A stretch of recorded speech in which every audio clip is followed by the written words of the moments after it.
51 प्रश्न क्रमांक 51 41 ते 73 पर्यंतच्या नैसर्गिक संख्या किती आहे म्हणते।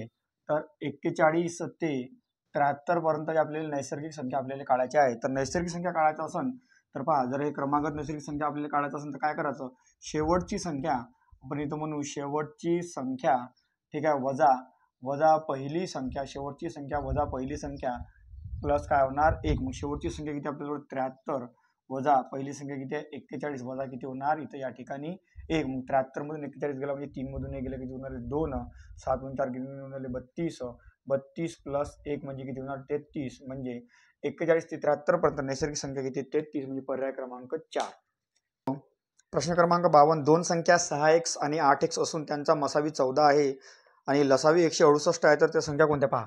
तर इथं सूत्र तयार होते। मग आपलं सूत्र पहा कसं आहे, इथं पहिली संख्या, इथं म्हणून आपण पहिली संख्या गुणेला दुसरी संख्या, पहिली संख्या गुणेला दुसरी संख्या बरोबर बरोबर मसावी गुणेला काय म्हणतो आपण इथे या ठिकाणी लसावी, या सूत्रानुसार हा प्रश्न सोडवा लागते। तर त्यापैकी पहिली संख्या आपल्याला दिलेली आहे 6x आणि दुसरी संख्या दिलेली आहे आपल्याला 8x असून त्याचा मसावी हा 14 आहे आणि लसावी 168 आहे, तर त्या संख्या कोणत्या। तर इथं लक्षात घ्या, इथं यांचा गुणा करून 8 गुणिला 6 म्हणजे होणार 48 आणि x गुणिला x म्हणजे होत असते x चा वर्ग बरोबर 14 गुणिला 168। आता ही संख्या गुणाकारात इकडे जाताना भागाकारात होईल, म्हणजेच x वर्ग बरोबर 14 गुणिला 168 भागेला होणार 48। मग आता आपल्याला इथं भाग देण्यात इथं 48 आहे, इथं 68 आहे, म्हणजे 4 न भाग जाते, 4 1 4, 4 2 8, पुन्हा जर का भाग देतो म्हटलं 4 चूक 16, 4 2 8। त्यानंतर आता पुन्हा आपल्याला 6 न भाग देते, साइन 2 12, साइन 7 42, 2 ने भाग देतो म्हटलं किती आले 7 आणि 7 7 किती होते 49। म्हणजे x वर्ग बरोबर किती आला आपल्याजवळ 49। इथं या ठिकाणी x वर्ग बरोबर आपल्याजवळ 49 आला, म्हणजे म्हणण्याचा अर्थ x वर्गाचा वर्गमूळ x आणि या 49चा वर्गमूळ किती येणार 7, म्हणजे x बरोबर किती भेटा आपल्याला 7। तर त्या संख्या कोणत्या म्हणते, तर इथं आपल्यावर संख्या होत्या 6x, म्हणजे x च्या ठिकाणी आपल्याला 7 ठेवावं लागेल, 6 गुणिला 7 म्हणजे किती होणार 42 आणि इथं 8x म्हणजे x च्या ठिकाणी तुम्हाला 7 तर ठेवावं लागेल, 8 7 किती होणार 56, म्हणजे त्या संख्या 42 आणि 56 आहे ना। प्रश्न क्रमांक 53 एका पुस्तकाचा 3/5 भाग व 15 पाने वाचून झाल्यावर 125 पाने शिल्लक राहिले, तर या पुस्तकात एकूण पाने किती पहा। आता एका पुस्तकाचा 3/5 भाग वाचून झाला, मग एका पुस्तकाचा भाग माहिती नाही तर समजा त्या पुस्तकात पानं पकडू आपण किती आहे x पानं आहे, तर त्यापैकी 3/5 भाग वाचून झाला है ना, 5 भाग व 15 पाने वाचून झाले, तरी सुद्धा किती पानं शिल्लक राहिले म्हणते, तरी 125 पानं शिल्लक राहिले, म्हणजे तो पुस्तकाचाच भाग आहे आणि हे बरोबर काहीतरी पानं आहे, म्हणजे किती पानं x पानं। मग आपण गुणाकार करू, इथं किती येणार, तर इथं 3x छेद काय येणार 3/5, म्हणजे 3 गुणिला x म्हणजे 3x/5 बरोबर 25 आणि 15 याची बेरीज होणार 140 बरोबर x। मग आपला हा x आहे, इकडे x आहे, मग x काय होणार इकडे वजाबाकी होणार, म्हणजे 140 बरोबर x वजा 3x भागेला 5। वजाबाकी करतो म्हटलं 5 गुणिले x म्हणजे 5x, 5x म्हणून 3x गेला 2x, म्हणजे 140 बरोबर 2x छेद किती होणार इथं या ठिकाणी 5। मग आपल्याला x काढायचा आहे, मग हा इकडे भागाकाराचा गुणाकारात जाणार, म्हणजे 140 गुणिला 5 भागेला 2 बरोबर x। 2 जर केले भागतो म्हटलं किती 70 आणि 7 गुणिला 5 म्हणजे किती 35 आणि हा 0, म्हणजे त्या पुस्तकात पानं किती 350 पानं, पर्याय क्रमांक 3। 12 वर्षासाठी एका रकमेवर सरळ व्याज रकमेचा 3/5 भाग आहे, तर व्याजाचा दर किती पहा। इथं या ठिकाणी आपल्याला जे मुद्दल आहे, जो टाइम दिलेला आहे, तो वेळ दिलेला आहे, तो किती वर्ष दिलेला आहे 12 वर्ष इथं या ठिकाणी दिलेला आहे। इथं सरळ व्याज आपल्याला दिलेला आहे 3, इथं या ठिकाणी मुद्दल आपल्याला दिलेली आहे 5, आपल्याला व्याजाचा दर विचारला। मग आता मुद्दल 5 आणि सरळ व्याज 3 कुठून आणला, तिथं पहा प्रश्नात काय म्हणते, रकमेवर सरळ व्याज रकमेचा काय म्हणते, सरळ व्याज रकमेचा 3/5 भाग म्हणते, म्हणजे चा कोणाला लागला रकमेला लागला आणि चा म्हणजे काय असते छेदातली संख्या, म्हणजे रक्कम किती येणार 5, तर सरळ व्याज किती येणार 3, म्हणून सरळ व्याज येते 3, मुद्दल येते 5। मग आपलं सूत्र येते सिंपल इंटरेस्ट बरोबर PRT भागेला काय होणार इथे या ठिकाणी 100। मग सरळ व्याज आपले 3 रुपये आहे, P म्हणजे मुद्दल किती आपली 5 रुपये, दर आपल्याला माहित नाही, T म्हणजे वर्ष आहे 12 भागेला काय होणार या ठिकाणी 100। मग आपण जर काय सोडवतो म्हटलं तर भागाकारची गुणाकारात जाणार, 3 गुणिला 100 भागेला 5 गुणिला 12 बरोबर काय होणार या ठिकाणी R येणार। मग इथं जर काय सोडवतो म्हटलं तर इथं 5 20 100 है ना, मग इथं 4 पंच 20, 4 त्रिक 12, 3 3 कटले म्हणजे उरला किती फक्त 5, म्हणजे व्याजाचा दर किती येते 5% म्हणजे पर्याय क्रमांक 3 5%. प्रश्न क्रमांक 55 आपल्याला दिलेला आहे 250 भागेला वर्गमुळात x बरोबर 10 तर x बरोबर किती हा प्रश्न चिन्ह दिला आहे. आपल्याला x ची किंमत काढायची. मग हा भागाकारातला इकडे गुणाकारात नाही अशा प्रकारचा भागाकार ना म्हणजे 250 भागेला 10 बरोबर काय होणार वर्गमुळात x. 0 कटला इथं 25 बरोबर वर्गमुळात x. मग याचा जर का वर्गमूळ काढायचा असेल तर याचा वर्ग करावा लागते म्हणजे 25चा वर्ग 625 आणि याचा वर्गमूळ किती येते 6. मग x बरोबर किती येणार 625 पर्याय क्रमांक 1. 56 गणेशची 5 विषयाची गुणांची सरासरी 60.6 असून गणेशचे जे 5 विषयाची सरासरी 6.6 आहे 60.6 आहे म्हणजे 5 विषयाची सरासरी 60.6 आहे है ना असून उरलेल्या 2 विषयात त्याला किती गुण भेटले 173 गुण भेटले. मग 5 विषयात 60.6 आहे तर एकूण गुण किती होणार इथं 6 पंच 30 इथं 6 पंच 30 म्हणजे किती होणार 303.0 है ना. उरलेल्या 2 विषयात ह्या 2 जो विषय आहे ह्या 2 विषयात त्याला गुण किती भेटले 173 गुण भेटले. 2 विषयात 173 गुण भेटले तर हे दोन विषयाने 5 विषय म्हणजे टोटल विषय किती झाले 7 विषयात सरासरी म्हणते. मग आता 173 + 3 ची जर का बेरीज करतो म्हटलं 173 + 3 = 3 3 आणि 3 किती झाली इथं 6 7 इथं किती झाले 4 म्हणजे 7 विषयात एकूण गुण होणारे 476 तर सरासरी म्हणजे किती होणार 476 भागेला काय होणार इथं 7. ठीक आहे 7 5 35 आपलं 7 5 35 7 सकम 42 7 सकम 42 ठीक आहे 7 सकम 42 उरून किती राहील आपल्या जोड 5 म्हणजे 7 8 56 म्हणजे एकूण 7 विषयाचे सरासरी गुण किती येणार 68 पर्याय क्रमांक 1. 57 एका व्यक्तीने 30% सफरचंद विकल्यानंतर त्याच्याकडे 630 सफरचंद शिल्लक राहिले तर त्याच्याकडे सुरुवातीला किती सफरचंद होते पहा.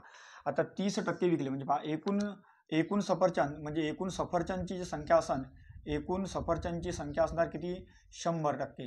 ठीक आहे त्यापैकी 30% त्याने विकले 30% त्याने काय केले विकले 30% विकले म्हणजे त्याजवळ सफरचंद किती टक्के उरले 60% काय आहे उर्वरित सफरचंद आहे 60% आपलं 70% काय आहे उर्वरित सफरचंद आहे आणि 70% म्हणजे सफरचंद शिल्लक किती आहे 630 म्हणजे म्हणण्याचा अर्थ हे 70% म्हणजे 630 सफरचंद होते तर सुरुवातीला एकूण सफरचंद किती होते 100% म्हणजे किती म्हणून 630 गुणाकार होणार तिरपा गुणाकार 630 गुणिला या ठिकाणी 100 भागेला काय होणार 70 0 कटला 7 9 63 9 गुणिला 100 म्हणजे किती होणार 900 सफरचंद होते. प्रश्न क्रमांक 58 20 पेनची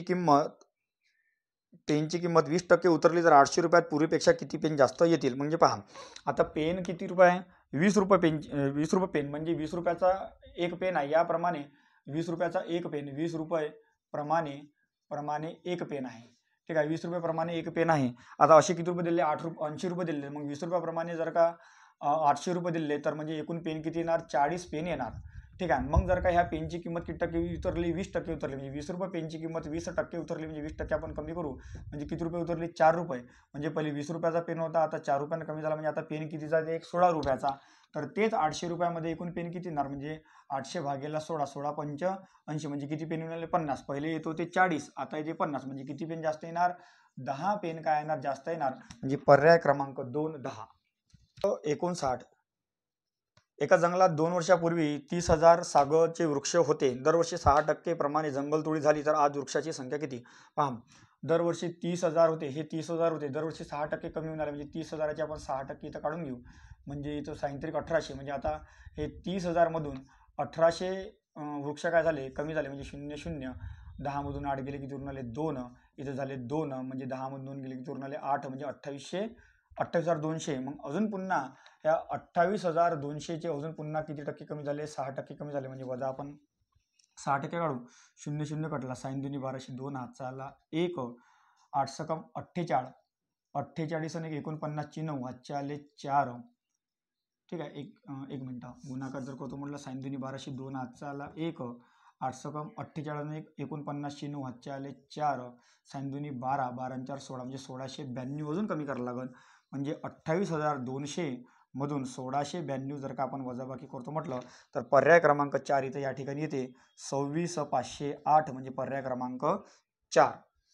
क्रमांक 60 म्हणते जर 1 दर्जन दर्पण मधून 1 कार्टन फेकला तर पुढीलपैकी कोणता तुटलेला दर्पण आणि बिना तुटलेल्या दर्पणचे गुणोत्तर राहू शकत नाही.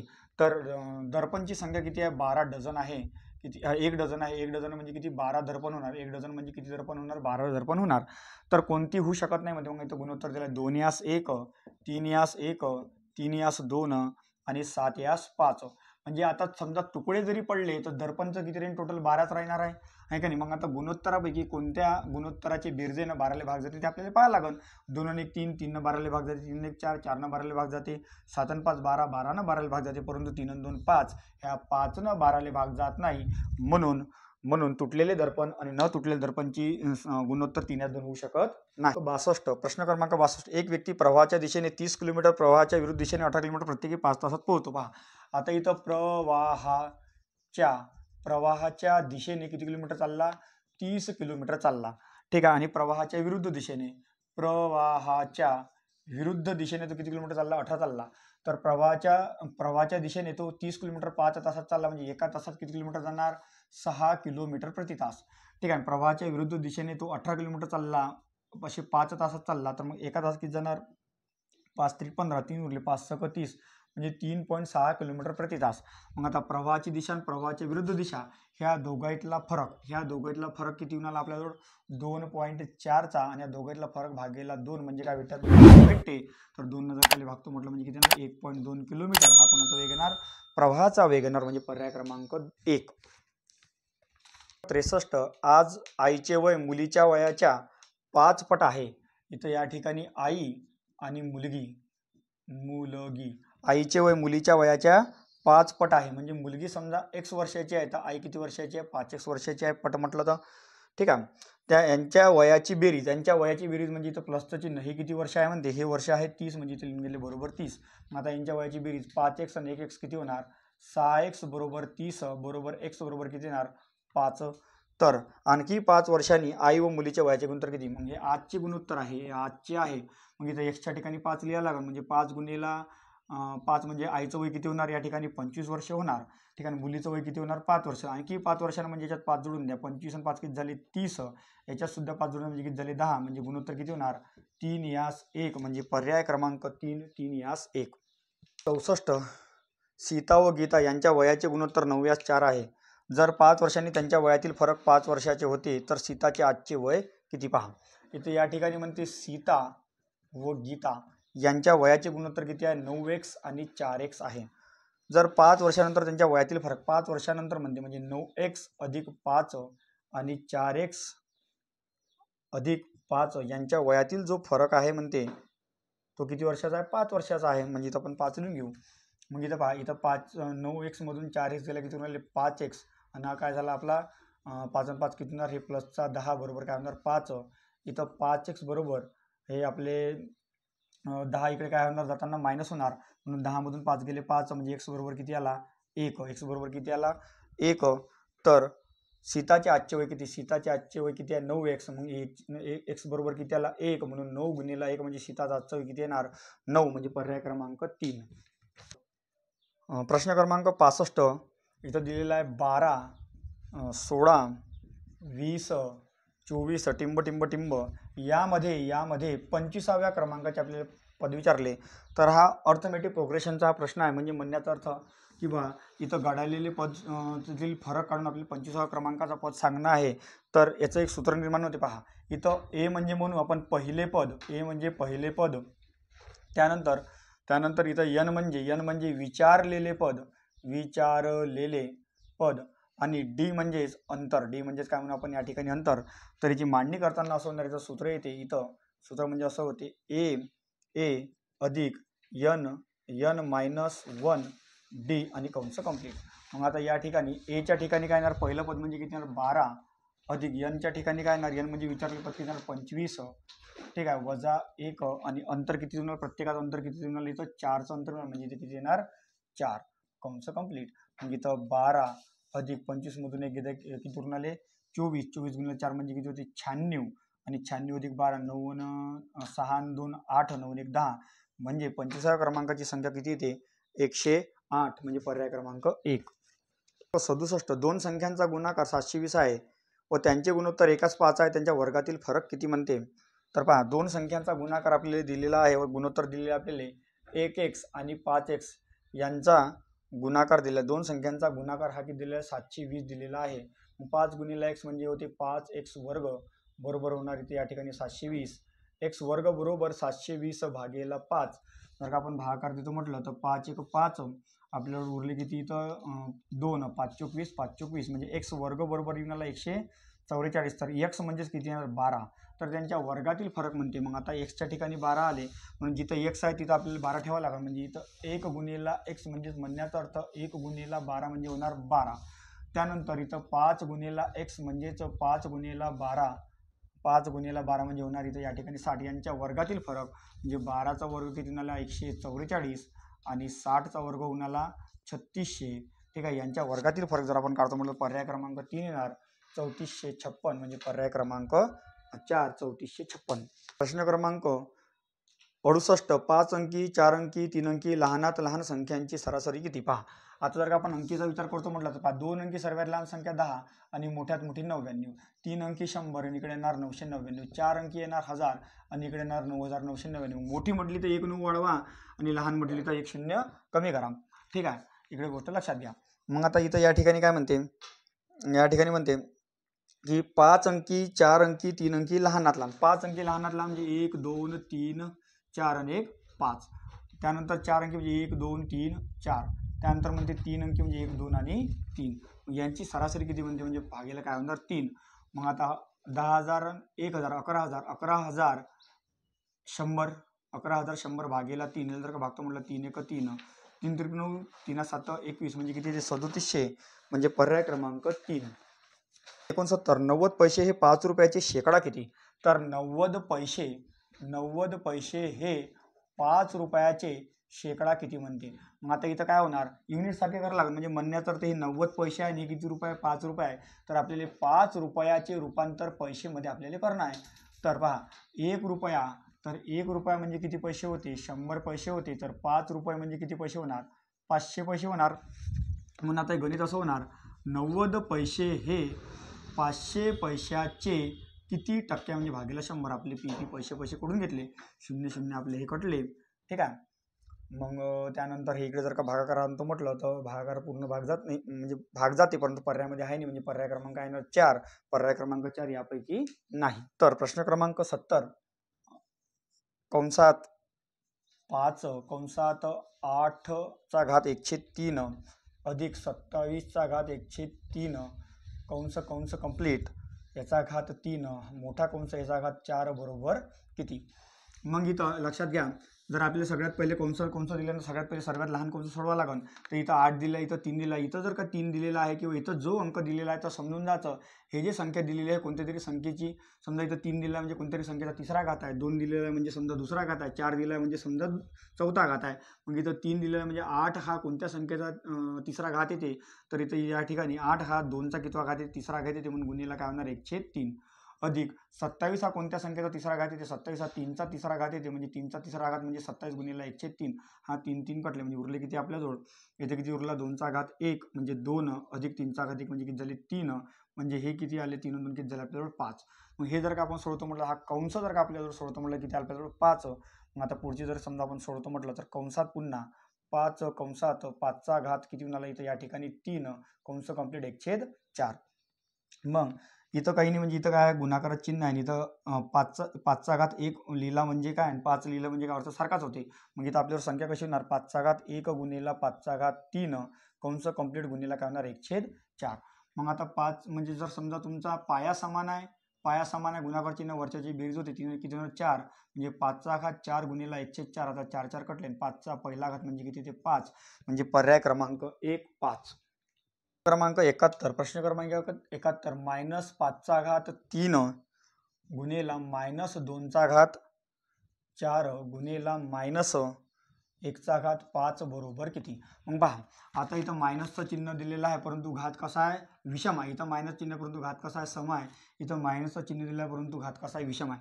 जर मायनसचं चिन्ह असेल आणि घात जर का विषम असेल तर उत्तर सुद्धा मायनसमध्ये येईल आणि मायनस चिन्ह असेल जर का घात समजा सममध्ये असेल तर उत्तर काय येणार प्लसमध्ये येणार. मग 5चा तिसरा घात किती होते 5 5 25 5 125 परंतु विषम आहे म्हणून काय येणार मायनस गुणिला 2चा चौथा घात म्हणजे बेदुनी 4 4 दुनी 8 8 दुनी 16 परंतु काय येणार प्लसमध्ये कारण की काय हा सम आहे गुणेला 1चा 5वा घात म्हणजेच काय येणार मायनस 1चा 5वा घात म्हणजे किती येते 1च येते. मग आता जर का याचा गुणाकार करतो म्हटलं तर मायनस मायनस तुमचे काय म्हणणार प्लस, आणि 16 गुणेला 125 जर का गुणाकार करतो म्हटलं किती 2000, म्हणजे पर्याय क्रमांक 4 2000. प्रश्न क्रमांक 72. चैतालीने 1250 रुपयाला खरेदी केले आणि त्यापैकी 850 रुपयाला विकले तर शेकडा नफा किती? पहा इथं रुपये आहे आणि इकडे काय आहे वस्तू आहे. तर हिनं रुपये 50 रुपयामध्ये किती शेप खरेदी केले 12 शेप खरेदी केले आणि त्यापैकी 50 रुपयामध्ये तिनं 8 शेप विकले. तर आता हे सोडवताना सर्वात सोपी पद्धत म्हणजे याचा तिरपा गुणाकार करा. 5 8 40 म्हणजे हे किती झाले 400 आणि 12 पंचे 60 म्हणजे हे किती झाले 600. म्हणजे म्हणण्यास आता इथं या ठिकाणी लक्षात ठेवायचं नेहमी रुपयाच्या वर तर तुमची काय येणार खरेदी किंमत येणार आणि वस्तूच्या वर नेहमी काय येणार विक्री किंमतच येणार. ठीक आहे. म्हणजे म्हणण्याचा अर्थ असा होते का 400 रुपयाला एक वस्तू खरेदी केली आणि 600 रुपयाला विकली, म्हणजे 400 रुपयाची वस्तू जर तुम्ही 600 रुपयाला विकून तर तुम्हाला किती रुपयाचा नफा होऊन आला 200 रुपयाचा नफा होऊन आला. कितीवर 400 वर, कारण की तुम्ही खरेदी केलेली वस्तू कितीच्या 400ची. मग इथं 400 रुपयावर तुम्हाला 200चा नफा होते. टक्के पाहिजे म्हणून गुणेला 100 वर कितीचा, हे 0 0 कटले 4 25 म्हणजे किती टक्क्याचा नफा झाला 50% नफा झाला, म्हणजे पर्याय क्रमांक 1. 73. एका भांड्यात 250 ml पाणी ओतले तेव्हा 1/8 एवढे पाणी भरते, तर पूर्ण भांडे भरण्यासाठी किती लिटर पाणी ओतावे लागेल? पहा आता 250 ml जर का पाणी ओतलं तर ते भांडं पाणी किती होते 1/8 होते. म्हणजे म्हणण्याचा अर्थ असा होते पहा नेहमी लक्षात ठेवायचं गणितात हे जे छेदाची संख्या असते ही नेहमी काय असते पूर्ण भाग दर्शवते. म्हणजे हा किती भाग असते पूर्ण 100% भाग दर्शवते. म्हणजे म्हणण्याचा अर्थ असा होणार जर 250 ml पाणी जर का भरलं तर 1/8 भाग दर्शवते. म्हणजे म्हणण्याचा अर्थ 8 पैकी 1 भाग दर्शवते. म्हणजे 1 भाग किती दर्शवते 250, तर पूर्ण 8 भाग किती दर्शवणार म्हणून 250 भागेला 8 25 8 200 आणि हा 0 म्हणजे 2000 ml आणि 2000 ml म्हणजे किती होती 2000 लिटर, म्हणजे पर्याय क्रमांक 2 लिटर म्हणजे पर्याय क्रमांक 3. 72 भागेला प्रश्न क्रमांक 74. 72 भागेला 9च्या 1/3 अधिक 2/3 गुणेला 1.1/2 बरोबर किती? मग इथं कंचे भागो बेवाच्या नियमानुसार सोडवून सगळ्यात पहिले आपल्याला च्या सोडवा लागन. म्हणून 72 भागेला 9 च्या म्हणजे 1/3 अधिक 2/3 2 1 2 1 3/2 गुणाकार चिन्ह असं. मग हा च्या सोडवायचा म्हणजे सगळ्यात पहिले हे सोडवायचं आहे 3 1 3 3 3 9 3 1 3 म्हणजे इथं 72 भागेला काय येणार 3. मग 3 1 3 3 2 6 आणि किती झाले 24 अधिक हा 3 3 कटला 2 2 कटला म्हणजे किती उरला 1 24 आणि किती झाले 25 म्हणजे पर्याय क्रमांक 3 25. ची बाजू दुप्पट केली तर क्षेत्रफळात काय फरक पडणार पहा. आता क्षेत्रफळ हा नेहमी काय असते क्षेत्रफळ हा नेहमी वर्गाच्या पटीत असते. काय असते वर्गाच्या पटीत असते. क्षेत्रफळ नेहमी वर्गाच्या पटीत दुप्पट केली म्हणजे काय करा 2चा वर्ग म्हणजे किती होणार 4 पट, म्हणजे क्षेत्रफळ किती पट होऊन जाणार 4 पट होऊन जाणार. पर्याय क्रमांक 3 असल्यास त्या वर्षी किती बुधवार येतील पहा. आता सगळ्यात पहिले कुठे लक्षात घ्या तर इथं 2 जानेवारी 2008चा काय म्हणते बुधवार आहे. ठीक आहे 2 जानेवारी 2008चा बुधवार आहे. 2 जानेवारीचा म्हणते 2 जानेवारी 2008चा बुधवार आहे. तर हा कोणता वर्ष आहे लीप वर्ष आहे. मग लक्षात ठेवायचं नेहमी लीप वर्षात 1 जानेवारी आणि 2 जानेवारी 1 जानेवारी आणि 2 जानेवारी कायच्यात लीप वर्षात 1 जानेवारी आणि 2 जानेवारी येणारे वार किती वेळा येते 53 वेळा येते. बाकीचे सर्व वार किती वेळा येते 52 वेळा येते. जर समजा लीप वर्ष नाही म्हणजे समजा 2007 आहे 2005 आहे 2006 आहे जर लीप नाही जर लीप जर समजा तुमचा नाही आहे तर 1 जानेवारी है ना 1 जानेवारी येणारे वार किती वेळा येते 53 वेळा आणि बाकीचे सर्व वार किती वेळा येते 52 वेळा येते.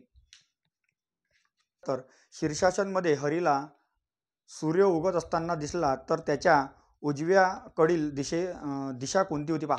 शीर्षासनची अवस्था जर म्हटलं तर कसं असते डोकसा खाली असते आणि पाय वरत असते. तर पहा शीर्षासन जरी म्हटलं असन तर ज्या परिस्थितीत तुम्ही असते सरळ परिस्थिती उत्तर काढायचं पहा. तर शीर्षासनमध्ये हरीला सूर्य उगवत असताना दिसला म्हणजे सूर्य उगवत असताना दिसला म्हणजे सूर्य कोणत्या दिशेला असेल पूर्व दिशेला असेल. म्हणजे पूर्व दिशा समजा हे पूर्व दिशा आहे हे पूर्व दिशा येऊन आले. ठीक आहे हे पूर्व दिशा जर बोर्डावर काढतो म्हटलं हे उत्तर हे दक्षिण हे पूर्व आणि हे पश्चिम हे पूर्व दिशा आहे. समजा पूर्व दिशा उगवत्या दिशेकडे पूर्व दिशेकडे चेहरा करून उभा आहे तर त्याच्या उजवीकडील दिशा कोणती आहे. मग आता जर का सरळ जर का उभा आहे तर उजवीकडची चेहरा हा पूर्वेला आहे आणि उजवीकडची दिशा कोणती येऊन आली इकडची म्हणजे कोणती दिशा येऊन आली दक्षिण दिशा येऊन आली. परंतु विचारला काय शीर्षासनची अवस्था विचारली तर शीर्षासनच्या अवस्थेत काय करायचं प्रश्न सरळ सरळ करायचा, परंतु जर का शीर्षासन हा शब्द वापरला असेल तर जे तुमचं उत्तर येऊन आलं त्याच्या विरुद्ध दिशा उत्तर सांगून द्यायची, तुमचं 100% बरोबर येणार. लक्षात. मग आता हरी समजा पूर्वेकडे आहे म्हणजे सूर्य इकडे उगवून आला, इकडच्या दिशेकडे तोंड करून उभा आहे, तर उजव्या हाताला सध्याच्या परिस्थितीत दक्षिण दिशा येऊन आली, परंतु शीर्षासन म्हटलं तर दक्षिणच्या विरुद्ध कोणती दिशा येते? उत्तर दिशा येते. म्हणून उत्तर दिशा येते, म्हणून ह्या प्रश्नाचं उत्तर येणार उत्तर दिशा, पर्याय क्रमांक 4. मैदानावर मुलांच्या जेवढ्या रांगा आहेत त्याचे अर्धे मुले प्रत्येक रांगेत आहे. जर रमेश मधल्या रांगेत मध्यभागी उभा आहे व त्याच्या समोर 6 मुलं असतील. पहा, जर समजा हा रमेश उभा आहे, रमेश हा मध्यभागी उभा म्हणजे त्याच्या इकडे 6 आणि इकडे 6 म्हणजे टोटल व्यक्ती किती झाले? 13. पण काय म्हणते, मुलांच्या एका मैदानावर मुलांच्या जेवढ्या रांगा आहेत त्याच्या अर्धे मुलं आहे म्हणते, म्हणजे अर्धे मुलं आहे म्हणजे रांगा किती असेल मग 26. मग 13 आणि 26चा जर का आपण गुणाकार करतो म्हणजे किती? 338. म्हणजे एकूण मुलं किती येते? 338. पर्याय क्रमांक 3. 12 वाजून 36 मिनिटं झाले असता तास काटा व मिनिट काटा यांच्यामध्ये किती अंशाचा कोन असणार? पहा, 12 वाजून 36 मिनिटं म्हणते, मग 12 वाजून 36 मिनिटं म्हणजे 12, 1, 2, 3, 4, 5, 6, 7, 8, 9, 10, 11, ठीक आहे, 12. मग इथं या ठिकाणी गोष्ट लक्षात घ्या, इथं 9, 10 आणि 1, 11. तर पहा, 12 वाजून 36 मिनिटं म्हणजे मग 12 वाजून 36 मिनिटं म्हणजे जवळपास हे दिशा दर्शवून आले. ठीक आहे, ह्या तुमचा तास काटा आणि मिनिट काटा. तर सध्याच्या परिस्थितीत यांच्यात किती अंशाचा कोन आहे? 180 अंशाचा कोन आहे. तर ते इकडे 11/2 गुणिला 30 हे भांडावर केल्यापेक्षा हे एकदम सोपी आहे. तर दोघांच्या जे वाजलेले आहे त्यातलं अंतर पहा किती अंशाचा? 180 अंशाचं अंतर आहे. आणि नेहमी काय करायचं? नेहमी तासाला 2 ने भागून द्यायचं, मिनिटाला 2 ने भागायचं. 36 भागिले 2 किती येणार? इथं येणार 18. ठीक आहे, मग 180 मधून जर का आपण 18 वजा करतो म्हटलं किती येणार? 162. म्हणजे पर्याय क्रमांक 3 162. प्रश्नचिन्हाच्या जागी कोणती संख्या येणार? इथं या ठिकाणी 5, 25, 61, 113 आणि प्रश्नार्थ चिन्ह. जर याच्यातला फरक काढतो म्हटलं इथं फरक येते 20चा. ठीक आहे, मग जर का पुन्हा जर का इथं आपण फरक काढतो म्हटलं तर इथं फरक येते आपला 36चा. ठीक आहे, मग अजून जर का आपण पुन्हा जर का इथं फरक काढतो म्हटलं तर 113 आणि 61 म्हणजे किती होणार? 2, 5 म्हणजे कितीचा फरक येते? इथं 52चा फरक येते. ठीक आहे, मग अजून जर का फरकातला फरक काढतो म्हटलं इथं फरक येते 16चा, इथं फरक येते 16चा. म्हणजे या 20 मध्ये 16 जोडले 36 आले, या 36 मध्ये 16 जोडले 52 आले, म्हणून ह्या 52 मध्ये पुन्हा जर का 16 जोडतो म्हटलं 6 आणि 2 किती मिळाले? 8, 5 आणि 6 68. मग या 113 मध्ये जर मी 68 जोडतो तर मला पुढची संख्या भेटन 113 प्लस 68, 8 आणि 3 11शी 1 हातचा आला 1, 6, 7 आणि 1 8 म्हणजे किती मिळाले? 181. म्हणजे पर्याय क्रमांक 1 181. प्रश्न क्रमांक 82. 30, 915, 12 यास प्रश्नार्थक चिन्ह. मग आता 30, 915 म्हणजे आता झालेला काय? तर ह्या 30चा वर्ग केलेला आहे आणि जे अर्धी केले 30चा वर्ग आपल्याला या ठिकाणी होते 900 आणि 30च्या अर्धी होते 15 म्हणजे किती होणार? 915. तर 12चा वर्ग किती होणार? 144 आणि याची अर्धी किती होणार? 6 म्हणजे किती होणार? 150. म्हणजे पर्याय क्रमांक 2. 88. प्रियाचे गुण हे नेहापेक्षा जास्त आहे. पहा, इथं प्रियाचे जे गुण आहे ते नेहापेक्षा काय म्हणते? जास्त आहे. आणि हर्षचे गुण राकेश एवढे आहे म्हणते. इथं या ठिकाणी हर्षचे जे गुण आहे ते राकेश एवढे आहे. ठीक आहे, राकेश एवढे आहे. राहुलचे गुण दिव्यापेक्षा कमी आहे. ठीक आहे, हे जे राहुल आहे हे राहुलचे गुण हे कसे आहेत? दिव्यापेक्षा काय म्हणते? कमी आहे. नेहाचे गुण हर्षपेक्षा जास्त आहे. नेहाचे जे गुण आहे ते हर्षपेक्षा जास्त आहे, म्हणजे म्हणण्याचा अर्थ हर्षचे जे गुण आहे आणि राकेशचे जे गुण आहे ते नेहापेक्षा काय कमी आहे. जास्त आहे व जास्त आहेत. दिव्याचे गुण राकेशपेक्षा कमी आहे. दिव्याचे जे गुण आहे ते राकेशपेक्षा कमी आहे, म्हणजे राकेशपेक्षा कोणाचे गुण कमी आहे? दिव्याचे कमी आहे. आणि दिव्यापेक्षा गुण कोणाचे कमी आहे? राहुलचे गुण कमी आहे. तर सर्वात कमी गुण कोणाचे आहे? राहुलचे, म्हणजे पर्याय क्रमांक 3. 79. आपल्याला डबा दिलेला आहे एक, समजा 3, 11 आणि त्या ठिकाणी आहे 7, 17. एक प्रश्नार्थक चिन्ह 6, 5, 3 आणि 13 आहे. प्रश्नार्थक चिन्ह जागेवर कोणता अंक येणार? तर मग कसं केलेलं आहे? ह्या 3ची दुप्पट केली 6, 6 आणि 11 किती होते? 17. 1ची दुप्पट 2, 2 आणि 4 किती होते? 6. म्हणजे या ठिकाणी प्रश्नार्थक चिन्ह काय येणार? 4. 5ची दुप्पट 10, 10 आणि 3 किती होते? 13. म्हणजे या प्रश्नार्थक चिन्ह जागी किती येणार? 4. पर्याय क्रमांक 4. प्रश्न क्रमांक 91. सर्व हुशार आनंदी आहे. पहा, प्रश्न क्रमांक 91 काय म्हणते? सर्व जे हुशार आहे हे हुशार जे आहे सर्वचे सर्व काय म्हणते? आनंदी आहे. ठीक आहे, त्यानंतर मोहन हा आनंदी आहे. मोहन हा आनंदी आहे म्हणजे इथं या ठिकाणी येणार मोहन येणार. ठीक आहे, याच प्रकारे याची दुसरी सुद्धा अजून एक डायग्राम बनते. म्हणजे कशी? पहा, सर्वचे सर्व जे हुशार आहे, सर्वचे सर्व जे हुशार आहे, सर्वचे सर्व हुशार जे काय हे काय म्हणते? आनंदी आहे, सर्वचे सर्व हुशार आनंदी आहे. आणि मोहन हा आनंदी आहे. मोहन हा कसा आहे म्हणते, आनंदी आहे मोहन. तर अशा दोन प्रकारचे काय बनते, आकृती बनते. तर पहा आता हे दोन्हीच्या दोन्ही आकृती जर का समजा बरोबर येत असेल तरच आपलं उत्तर बरोबर असते, नाही तर नसते. तर पहा प्रश्नात काय म्हणते, मोहन हा हुशार आहे. मोहन या ठिकाणी हुशार आणि मोहनचा संबंध दाखवत नाही आहे, परंतु या ठिकाणी दाखवत आहे, म्हणजे पहिलं ऑप्शन काय चुकलं आपलं. दुसरं काय म्हणते, मोहन हुशार नाही. मग या ठिकाणी मोहन हुशार नाही हे बरोबर आहे, परंतु ह्या ठिकाणी हुशार दाखवत आहे, म्हणजे दुसरे ऑप्शन आपलं चुकलं. म्हणजे आपला पर्याय क्रमांक 3 1 किंवा 2 काय येणार, म्हणजे एक तर मोहन हुशार होऊ शकते किंवा एक तर मोहन काय होऊ शकते, आनंदी होऊ शकते. दोन पैकी काय होऊ शकते, म्हणजे काय होऊ शकते, 1 किंवा 2. प्रश्न दिलेला आहे, डाईस काढलेला आहे. ठीक आहे, डाईस आपल्याला ओळखायचा आहे. मग इथं या ठिकाणी अशी आपल्याला आकृती काढून दिलेली आहे. तर इथे या ठिकाणी ABCDE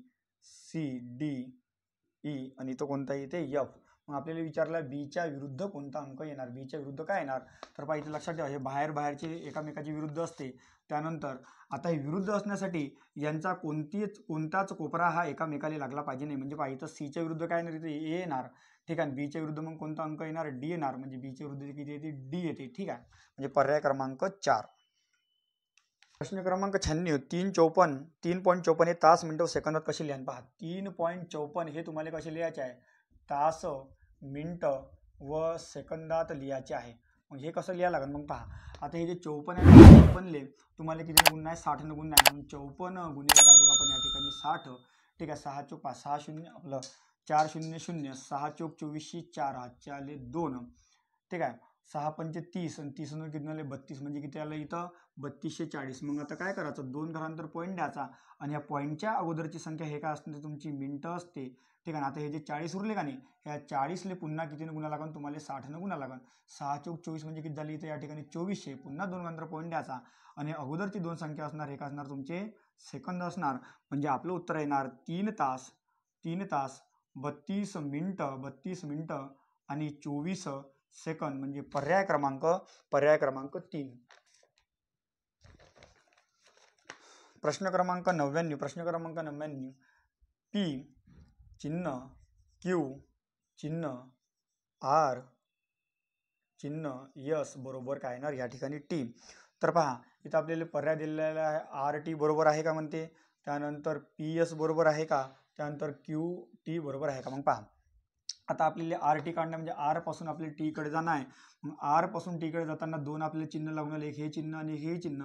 मग याच्यापैकी मोठं चिन्ह जर का समजा याच्यात आलेलं असेल तर मोठं चिन्ह आपल्या उत्तरात सुद्धा आलं पाहिजे. मग इथं मोठं चिन्ह उत्तरात आलं काय नाही, म्हणजे पहिलं पर्याय आपलं चुकीचं आहे. मग Q पासून T पर्यंत, मग Q पासून आपल्याला T पर्यंत जाणं आलं हे का नाही. Q पासून कुठपर्यंत जाणं आपल्याला T पर्यंत. मग Q पासून T पर्यंत जाणं आलं. मग Q पासून T पर्यंत जाताना समजा हे मोठं चिन्ह आणि याच्यात सुद्धा मोठं चिन्ह आलेलं आहे, लहान चिन्ह आहे परंतु मोठे चिन्ह आलेलं आहे. मग मोठं चिन्ह याच्यात पाहिजे म्हणून हे आपलं बरोबर आहे, पर्याय तिसरं बरोबर आहे. मग दुसरा पर्याय मग P पासून S पर्यंत जाताना आपल्याला मोठं चिन्ह, पण इथं कोणतं चिन्ह येऊन आलं, लहान चिन्ह. म्हणजे आपलं दुसरी पर्याय चुकीचा, म्हणजे फक्त पर्याय कोणतं बरोबर आहे, तिसरं. म्हणून पर्याय क्रमांक 4 निष्कर्ष 3 योग्य आहे. 100 एका घड्याळात दुपारचे 3:30 वाजले आहे. दुपारचे 3:30 वाजले म्हणजे 3 वाजून किती मिनिटं, 30 मिनिटं. समजा घड्याळ काढले आपण 12 1 2 3 4 5 6 7 8 9 10 आणि 11. 3 वाजून 30 मिनिटं म्हणजे जवळपास एवढी हे वेळ दर्शवते. तर मग आता इथं लक्षात घ्या, घड्याळात एकूण किती अंशाचा कोन आहे, इथं या ठिकाणी 90 अंशाचा कोन आहे. तर मिनिटाला काय करायचं, नेहमी 2 न भागून द्या. 2 न भागले म्हणजे किती आले 15 आणि 90 मधून 15 गेले आपल्याला 75. म्हणजे 3:30 वाजता किती अंशाचा कोन बनणार, 75. पर्याय क्रमांक 4.